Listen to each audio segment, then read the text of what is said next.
बहुत बहुत स्वागत है दोस्तों आपका एसक्यू एजुकेशन ग्रुप पे। और अभी हम लोग अध्ययन कर रहे हैं केमिस्ट्री का इंपॉर्टेंट पार्ट हम लोग पिछले क्लास में देख चुके हैं, समस्थानिक एवं समस्थानिक के गुण। रासायनिक गुण समान होते हैं, भौतिक गुण अलग अलग होते हैं। अब हम लोग बात कर रहे हैं समस्थानिक का क्या उपयोग है, किस किस क्षेत्र में कब समस्थानिक का उपयोग किया जा सकता है, और यहाँ से भी सवाल बनते हैं। हम लोग जनरली उसी टॉपिक पर बात करेंगे जहाँ से सवाल मैक्सिमम बनते हैं। तो चलिए, तुम्हारा टॉपिक क्या है? समस्थानिक।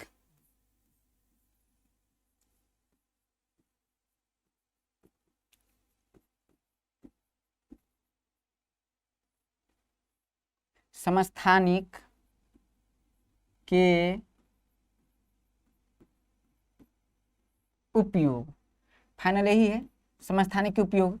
अब इस टॉपिक को समझने के लिए यूज ऑफ आइसोटोप्स जनरली लिख सकते हैं, यूज ऑफ आइसोटोप्स। अब समस्थानिक का यूज क्या है तो इसको समझने के लिए जनरली हम देखते हैं। देखिए, समस्थानिक का उपयोग, यूज ऑफ आइसोटोप्स, तो इसको हम समझते हैं कैसे।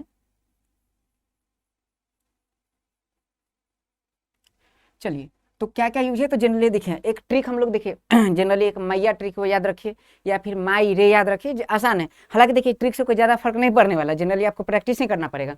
लेकिन अगर मान लीजिए कि जनरली आपको लिखना पड़े या फिर माइंड में तुरंत लाना है चीज़ों को, तो एक हल्का सा ऐसा ट्रिक है, हम लोग लिखते हैं।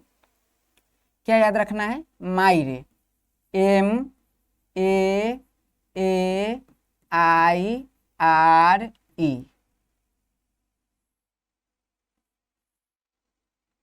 देखिए, तो MAAIRE मतलब साफ साफ है कि देखिए, समस्थानिक यूज कहाँ कहाँ होता है तो मेडिकल जोन में, ए से एग्रीकल्चर जोन में, उसके बाद एज जोन में, उसके बाद इंडस्ट्री जोन में, उसके बाद रिएक्शन जोन में।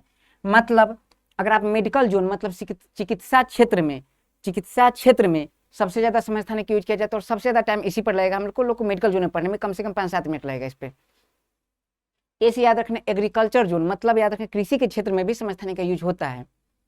ए से याद रखना है एज जोन, मतलब किसी पदार्थ का आयु निकालना हो, जीवाश्म हो या फिर जीवाश्म न हो, में जैसे किसी चट्टान की आयु निकालना हो, किसी ग्रह की आयु निकालना हो, किसी उपग्रह की आयु निकालना हो, मैक्सिमम तापमान पर आयु निकालना हो, लोएस्ट टेम्परेचर पर आयु निकालना हो, तो फिर भी ए से याद रखना एज, तो भी हम समस्थानिक का यूज करके उसका एज निकालते हैं।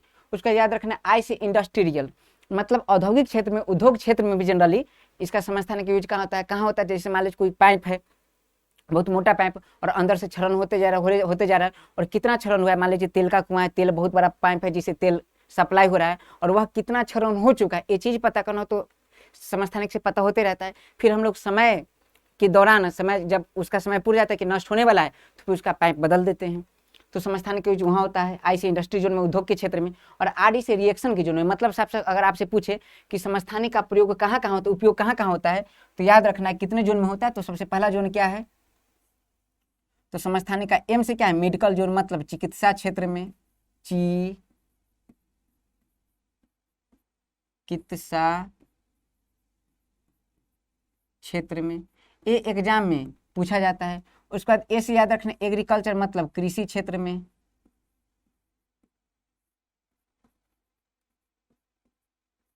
उसके बाद ए से एज, मतलब आयु निकालने में, जिसे कहते हैं डेटिंग में। एक डेटिंग ऐप होता है, उस वो नहीं, डेटिंग मतलब आयु निकालना, तिथि निकालना, ठीक है। आगे ध्यान देना, आई से इंडस्ट्रियल, मतलब उद्योग क्षेत्र में।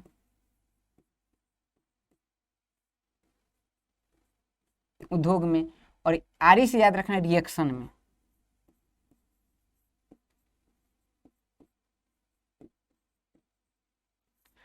मतलब साफ साफ है कि इन क्षेत्रों में समस्थानिक का यूज होता है। अब बात है चिकित्सा क्षेत्र में कैसे होता है। तो चिकित्सा क्षेत्र पर हम लोग बात करते हैं, बड़ा आसान है, बहुत मुश्किल है नहीं। समझने का प्रयास करते हैं। समझना ऐसे, मान लीजिए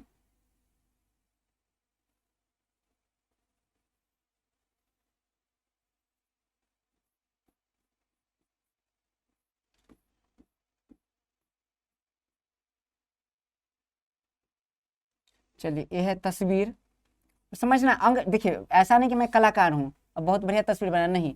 जनरली हम लोग यूज करें कि अच्छा किस किस अंग का प्रयोग करते हैं, किस किस अंग में हम समस्थानिक का यूज करते हैं, अंग देखने वाले हम लोग जनरल। चलिए देखिए, अंग देख लेते हैं हम लोग। चलिए ठीक है, अब समझते हैं। मान लीजिए कि यहाँ ट्यूमर, सबसे पहले ध्यान दीजिए, हम वर्ड यूज क्या करते हैं? ट्यूमर। मान लीजिए कि अगर ट्यूमर हो गया, क्या हो गया? ट्यूमर। तो ट्यूमर की जांच किस तत्व से करते हैं, तो एक विशेष प्रकार का समस्थानिक आर्सेनिक का समस्थानिक, आर्सेनिक का समस्थानिक आर्सेनिक 74 AS74, AS74 याद रखना है। इससे क्या करते हैं हम लोग, ट्यूमर की जांच करते हैं। ट्यूमर का जांच किससे किया जाता है, तो याद रखना है, और से आर्सेनिक 74 से ट्यूमर की जांच करते हैं, बहुत इंपॉर्टेंट है। आर्सेनिक 74 से ट्यूमर की जांच करते हैं।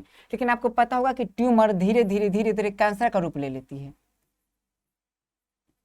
किसका रूप ले लेती है, कैंसर का। मैं आराम आराम से इसलिए चल रहा हूँ क्योंकि टॉपिक बहुत इंपॉर्टेंट है, 2-3 मिनट में कंप्लीट कर सकता हूँ स्पीड में, लेकिन आराम आराम से चलना है। क्यों, क्योंकि आपको भी साथ चलना है ना, साथ चलना है मंजिल तक। तो आराम आराम से चीजों को मैं अप्लाई करता हूँ। ट्यूमर से क्या हो जाता है, कैंसर। अब कैंसर बहुत प्रकार के होते हैं। अब कैंसर कौन कौन है तो उस पर बात कर लो। और याद रखना है, जितना बोर्ड पे लिखा जाता है, जितना मैं बोलता हूँ, इससे बाहर सवाल नहीं आएगा, ठीक है। आप अप्लाई कर लीजिए एग्जाम में, टेस्ट सीरीज लगा लीजिए, या फिर प्रीवियस ईयर के क्वेश्चन देख लीजिए, या फिर एग्जाम हॉल में बैठ के देख लीजिए। फिर आपको अनुमान होगा कि नहीं, मैंने बहुत बड़ी मिस्टेक कर दिया ना पढ़ के। तो कैंसर कौन कौन से था, सबसे पहले हम बात कर लेते हैं ब्लड कैंसर पे। ब्लड कैंसर, एक ब्लड कैंसर। उसके बाद बात कर ले तो ब्लड कैंसर। उसके बाद देख लीजिए स्किन कैंसर, त्वचा कैंसर, त्वचा कैंसर। उसके बाद देख लीजिए अगर आंख का कैंसर है, आंख का कैंसर।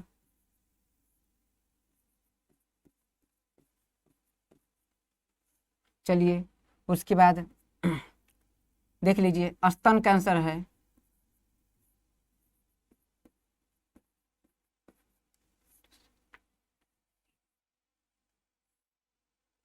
उसके बाद मान लीजिए वृषण कैंसर है, वृषण कैंसर, जिसे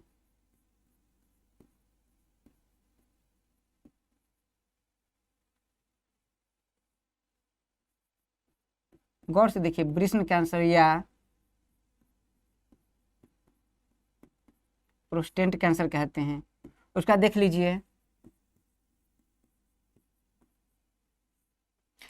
चलिए ब्लड कैंसर, त्वचा कैंसर, आंख का कैंसर, स्तन कैंसर, या फिर वृषण कैंसर, या फिर याद रखना अगर अस्थि कैंसर हो, हड्डी में कैंसर। ध्यान से देखिए, अगर इतना कैंसर हो तो इस कैंसर में अगर ब्लड कैंसर है किसी प्रकार से, ब्लड कैंसर भी, ब्लड कैंसर हो या फिर ट्यूमर हो, दोनों की बात मैं कर रहा हूं, ब्लड कैंसर हो या फिर ट्यूमर हो, दोनों में प्रयोग किया जाता है कोबाल्ट 60 का, कोबाल्ट 60 का। तो अगर आपसे क्वेश्चन पूछे, बहुत भी है, मैं फिर बता दे रहा हूँ, कोबाल्ट 60 का संबंध ट्यूमर से भी है। कोबाल्ट 60 का संबंध ट्यूमर से, मतलब अगर आपसे पूछे, फिर से क्वेश्चन देख लीजिए, ट्यूमर की जांच करने में किस तत्व का प्रयोग होता है, किस धातु का प्रयोग होता है, तो कोबाल्ट 60 का प्रयोग होता है ट्यूमर की जांच में। उसके बाद बात करें कि ब्लड कैंसर में किस धातु का प्रयोग होता है, तो कोबाल्ट 60 का प्रयोग होता है। ब्लड कैंसर में किस धातु का प्रयोग, कोबाल्ट 60 का है। कंप्लीट है। त्वचा कैंसर हो, आंख कैंसर हो, स्तन कैंसर हो या फिर वृषण कैंसर हो, इसमें से कोई भी कैंसर हो तो इसमें प्रयोग होता है फास्फोरस 32 का। इसमें किसका प्रयोग होता है, फास्फोरस 32 का। फाइनल बातें हैं। चलिए, तो ब्लड कैंसर में कोबाल्ट 60 का, त्वचा कैंसर, आंख कैंसर, स्तन कैंसर, वृषण कैंसर की बात हो तो फास्फोरस 32 का प्रयोग होता है। इसके बाद बात करें अस्थि कैंसर की बात करें तो अस्थि कैंसर में याद रखना है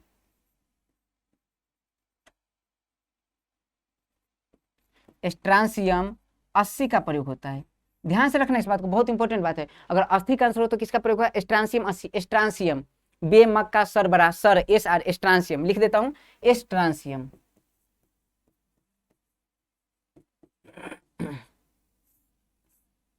तो इतना हमारा हो गया, कैंसर से जो सवाल आ जाए वहां से हो जाएगा। चलिए ठीक है। अब बात करें और का किसका किसका प्रयोग होता है, तो चलिए हम लोग देख लेते हैं। आप आएगा, चलिए आंख का देख ही चुके हैं, ठीक है। अब ध्यान दीजिए, अगर मान लीजिए ट्यूमर वगैरह हो चुका है, अगर देख लीजिए तो यहाँ मान लीजिए क्या है, लीवर। लीवर में अगर गड़बड़ी हो तो लीवर में गड़बड़ी हो, लीवर खराब कब, कबीर सिंह। देखिए कबीर सिंह बाबू सोना के चक्कर में, नहीं उसके बाबू सोना छोड़ के गए, फिर शराब पीना चालू कर दिया, शराब पीते पीते पीते अपना लीवर खराब कर लिया। लीवर खराब कर लिया तो लीवर खराब किसके चक्कर में, सोना के चक्कर में। तो याद रखना सोना से लीवर की जांच होती है, तो इस बात को याद रखना, सोना से लीवर की जांच, सोना AU 198। सोना का परमाणु भार ऐसे याद रखना 197 होता है। 198 जो है इससे लीवर टेस्ट होता है, लीवर टेस्ट।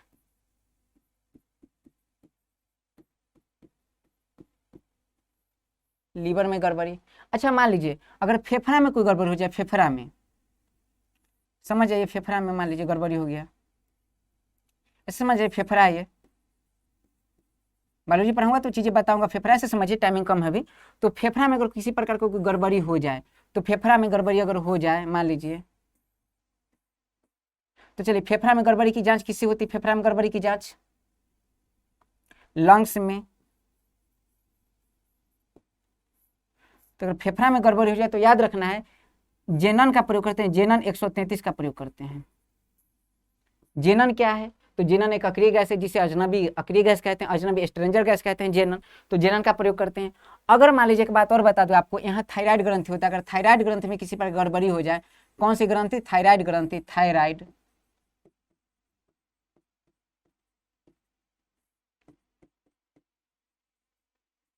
थायराइड ग्रंथि में अगर कोई गड़बड़ी हो जाए तो उसके लिए प्रयोग करते हैं आयोडीन 131 का।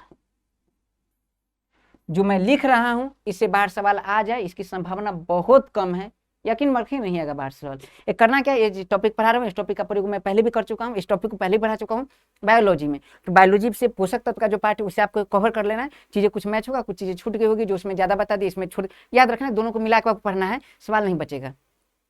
बात हालांकि मैं केमिस्ट्री के लिए पूरा टॉपिक कंप्लीट कर रहा हूँ। चलिए ये चीजें हो गई। एक बात और बता दूं कि अगर मान लीजिए कि हड्डी में किस पर, इतना बात कंप्लीट है, चलिए इतना बात कंप्लीट। अगर मान लीजिए कि शरीर है, यहाँ मान लीजिए हड्डी की बात है, हड्डी, तो अगर मान लीजिए हड्डी है ये बोन, अगर हड्डी में किसी प्रकार की गड़बड़ी हो जाए, हड्डी में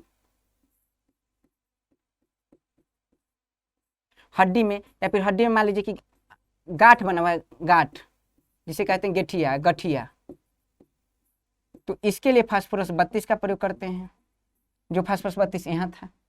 पॉलीसाइथेमिया, लिख लीजिए इस बात को, पॉलीसाइथेमिया या फिर थ्रोम्बोसाइथेमिया, इसके लिए भी याद रखें फास्फोरस 32 का प्रयोग करते हैं। तो फास्फोरस 32 का प्रयोग और कहाँ करते हैं? तो हड्डी में, और प्लस गेठिया में, गांठ में, और साथ में याद रखना पॉलीसाइथेमिया, पॉलीसेथेमिया, और कहाँ? तो थ्रोम्बो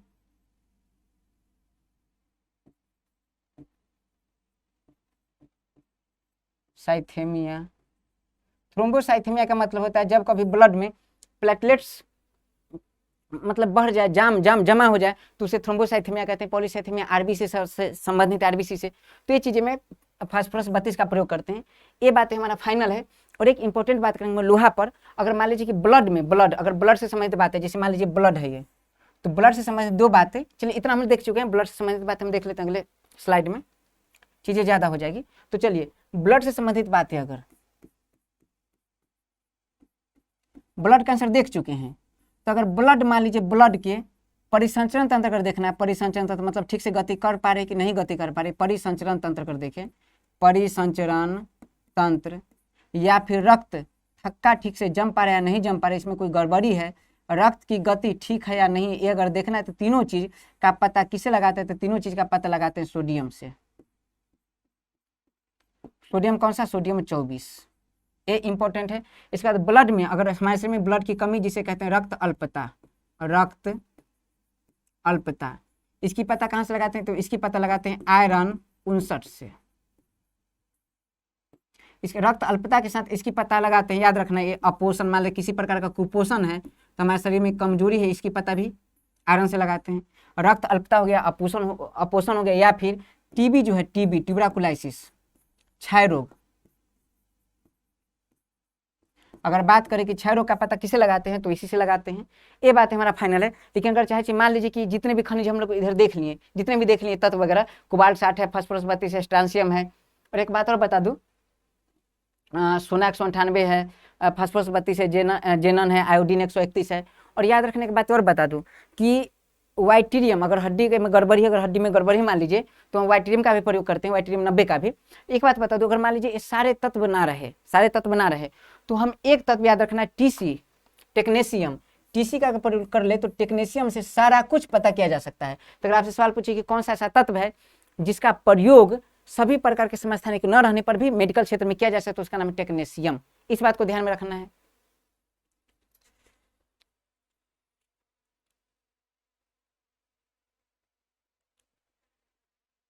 चलिए, तो चीज़ हमारा कंप्लीट हो चुका है। उसके बाद देखिए, तो हड्डी, मैंने कहा हड्डी या गांठ है, जनरली हड्डी और गांठ, तो इसमें फास्फोरस 32 का भी प्रयोग करते हैं, याद रखना है। वाइटीरियम 90 का भी प्रयोग करते हैं, वाइटीरियम 90 का भी।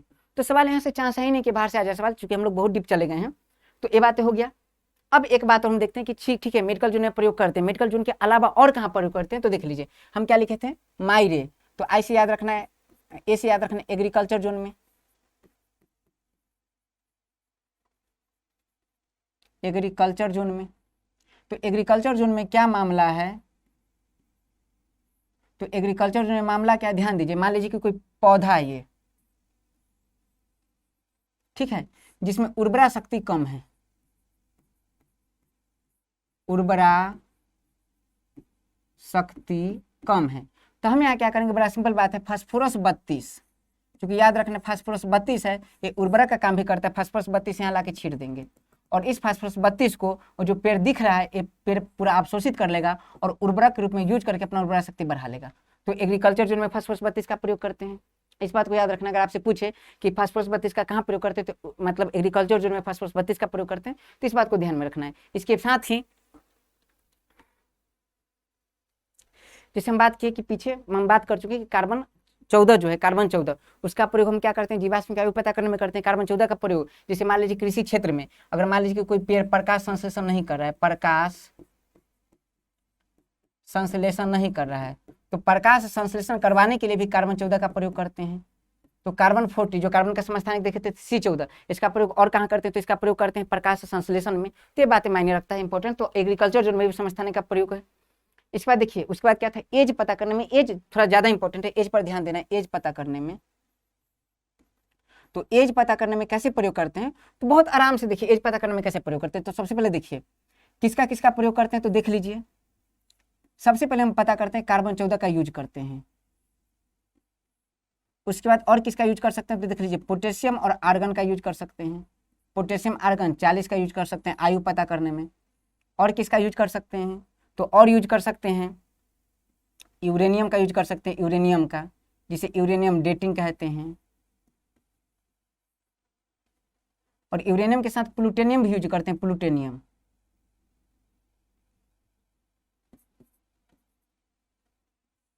इसलिए इसे यूरेनियम प्लूटोनियम डेटिंग कहते हैं। इसके बाद हम यूज कर सकते हैं रूबिडियम स्ट्रांसियम। आपको अगर जनरल एग्जाम देना है बीपीएससी वगैरह, तो एक चीज है यूपीपीसीएस, तो एक चीज आप याद रख सकते हैं। हालांकि यूपीपीसीएस में यूरेनियम डेटिंग सवाल आ चुका है। आप जनरली बहुत आसान है, चीजें ज्यादा मुश्किल नहीं, याद कर लीजिए, बहुत आसान है। हम बात कर लेते हैं कार्बन 14। तो कार्बन 14 से किसका निकालेंगे, तो कार्बन 14 से सिर्फ उसके निकालेंगे जीवाश्म की। जो जीव होगा, कभी ना कभी जीव रहा होगा। जैसे याद रखना कोयला, कोयला कितना पुराना, कैसे निकालेंगे, कार्बन 14 से पता करेंगे। पेट्रोलियम कितना पुराना है, कार्बन 14 से पता करेंगे। किसी कोई जीव है, डायनासोर कितना पुराना है, उसका याद रखना। कोई केकड़ा कितना पुराना है, किसी मानव का हड्डी मिल गया कितना पुराना है, कहाँ से पता करेंगे, कार्बन डेटिंग से पता करेंगे। तो जीवाश्म की आयु, वनस्पति की आयु, वनस्पति की आयु कहाँ से पता करते हैं, कार्बन डेटिंग से पता करते हैं। अब वनस्पति अगर देखिए पेड़ पौधा कितना पुराना है, इसके लिए एक उसका क्षेत्र ये देखा जाता है। जैसे मान लीजिए पेड़ है, तो इसमें जो वलय है, वृत्ताकार वलय, इसे कहा जाता है वृत्ताकार वलय, ठीक है, कॉर्क कैम्बियन। और इसको गिन के पता किया जाता है, एक जो है 1 साल पे बनता है, तो ये जितने होंगे उतना पेड़ पुराना होगा, तो पेड़ कॉर्क कैम्बियन से पता किया जाता है। चलिए इसकी बात हम नहीं बायोलॉजी में करेंगे इसके बाद। तो जीवाश्म वनस्पति की आयु कैसे पता करते हैं, कार्बन डेटिंग से। कार्बन डेटिंग का खोज किसने किया था, तो याद रखना विलियम लेवी ने कार्बन डेटिंग का खोज किया था। विलियम लेवी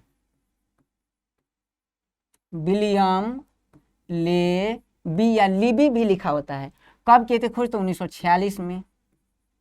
उन्होंने एक बात और बताए थे कि याद रखना किसी तत्व में कार्बन जितना कम होगा उसकी आयु उतना ज्यादा होगी, मतलब उतना प्राचीन होगा वो, प्राचीन, वही बात है, आयु ज्यादा होगी मतलब प्राचीन होगा, उतना पुराना होगा। तो कार्बन जितना कम वो चीजें उतनी पुरानी, ये बातें समझना है। इसके लिए फॉर्मूला है K बराबर 2.303/T log A/A-x, उस पर निकालते हैं, उसकी हम लोग को जरूरत है नहीं। चलिए पोटेशियम आर्गन, तो इसका भी यूज क्या करते हैं, मतलब आयु निकालने में, लेकिन किसकी आयु, तो याद रखना है ए है, इसकी भी अगर पृथ्वी की आयु निकालना, पृथ्वी की आयु किससे निकालते हैं, यूरेनियम डेटिंग से निकालते हैं। पोटेशियम आर्गन से भी याद रखना है भूगर्भिक चट्टान, भूगर्भिक चट्टान मतलब ऐसा चट्टान जो पृथ्वी के अंदर है, उसकी आयु निकालते हैं पोटेशियम आर्गन से। पृथ्वी का आयु निकालते हैं, याद यूरेनियम डेटिंग प्लस प्लूटोनियम पृथ्वी का आयु निकालते हैं यूरेनियम डेटिंग से। रुबिडियम स्ट्रांशियम की आयु भी निकालते हैं, याद रखना किसे निकालते हैं, तो किसकी निकालते हैं, भूगर्भिक चट्टान की।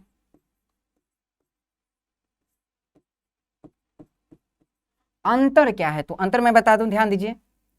कुल मिला के देखिए तो सभी भूगर्भिक चट्टान है। देखिए पृथ्वी का आयु भूगर्भिक चट्टान, भूगर्भिक चट्टान, भूगर्भिक चट्टान, लेकिन पोटेशियम आर्गन का यूज कब करेंगे, तो पोटेशियम आर्गन का यूज करेंगे उच्च ताप पर, जब टेम्परेचर उस चट्टान का 125 डिग्री से ज्यादा हो। जैसे पृथ्वी के नीचे आप जाते हैं तो पृथ्वी के नीचे जाने पर टेम्परेचर बढ़ता जाता है, तो अगर 125 डिग्री से ज्यादा हो गया टेम्परेचर, अगर उसकी आयु निकालना हो तो पोटेशियम आर्गन का प्रयोग करेंगे। यूरेनियम डेटिंग पृथ्वी की आयु निकालने में प्रयोग करते हैं समान चट्टान की।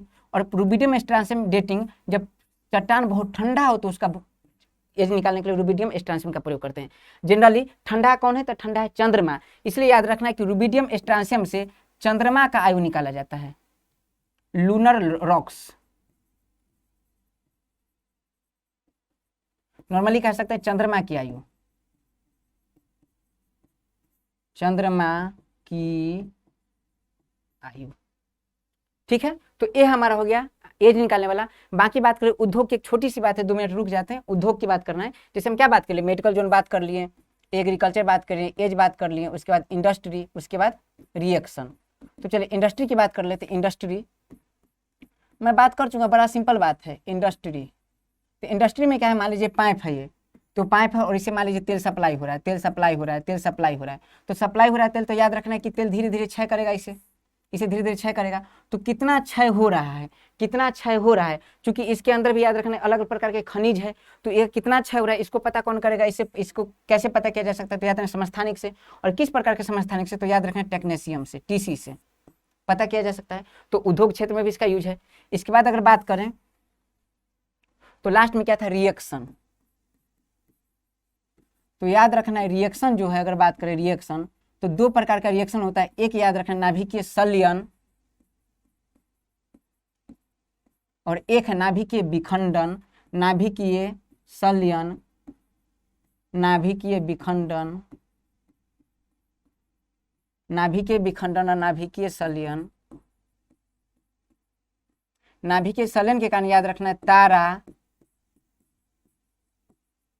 सूर्य एवं हाइड्रोजन बम नाभिकीय संलयन के सिद्धांत पर काम करता है, और नाभिकीय विखंडन के सिद्धांत पर काम करता है परमाणु बम।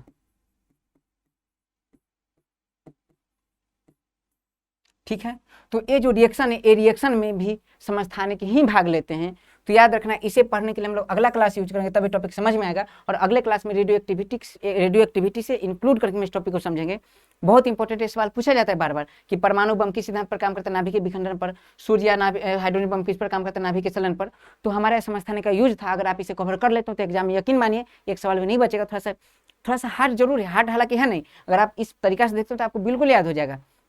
प्रैक्टिस करना है, प्रैक्टिस मेक्स मैन परफेक्ट, याद रखना है। उसी हिसाब से अपने आप को अभ्यास बार बार करते हैं ताकि हम लोग सफल बन सके। और इसी प्रकार से हम लोग आगे अपना क्लास जारी रखेंगे और मिलते हैं अगले क्लास में एक नई ऊर्जा, एक नई उमंग, एक नई जुनून के साथ। जय हिंद, जय भारत।